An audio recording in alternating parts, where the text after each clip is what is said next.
The courtroom felt heavy, humming with quiet judgment. Across from me, she stood wrapped in ivory, the kind of white that pretends to be pure.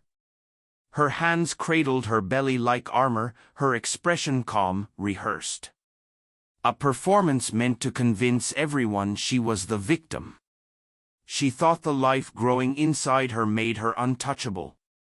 That it was her trump card, her ticket to everything I'd built. My company, my reputation, my future.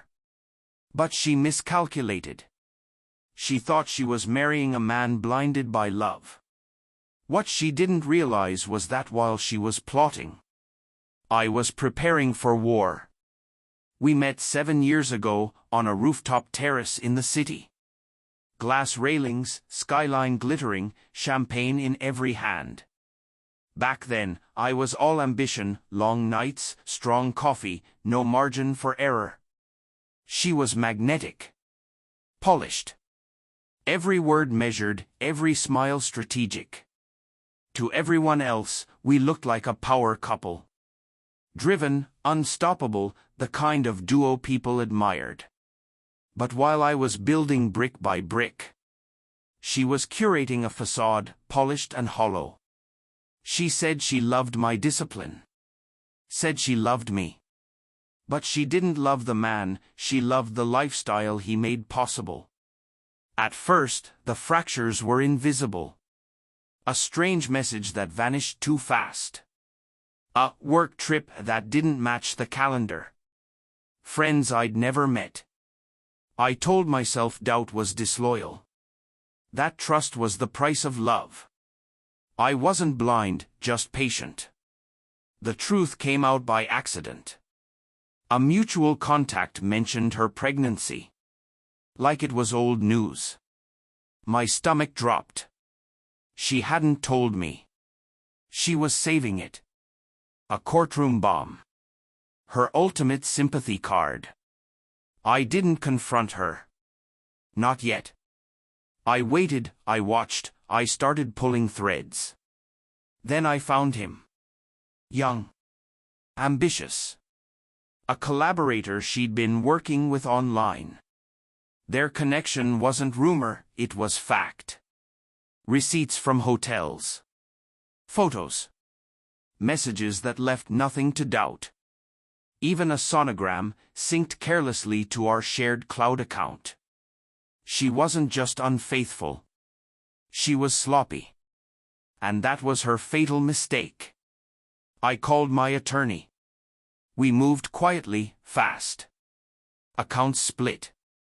Assets shielded. Legal structures redrawn.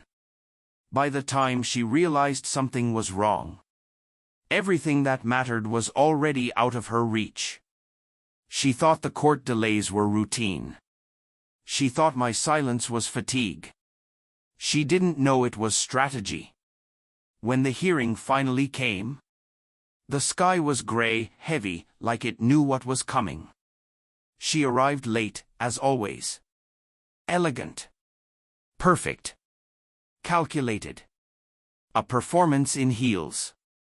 Her lawyer delivered a speech worthy of applause, painting her as the devoted, expecting wife, cruelly abandoned by a cold, ambitious husband. Then came the question. Mr. Vance, the judge asked evenly, "Are you the father of this child?" The room held its breath. "No, Your Honor," I said. "I'm not." Her face faltered, the first crack in her performance. But I didn't stop there.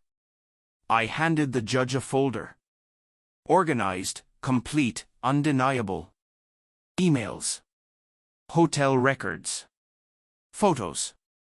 Proof that left no room for spin. She broke quietly, not with a scream, but like a porcelain mask beginning to splinter. Her attorney stuttered. She looked at me for mercy. I had none left to give. The judge reviewed the file. The prenup stood. Infidelity confirmed. Verdict swift. No alimony. Minimal assets. And the child, not legally mine. She walked out of that courtroom with nothing but the weight of her own choices. It's been 4 months. She still calls. Some days angry, some days broken.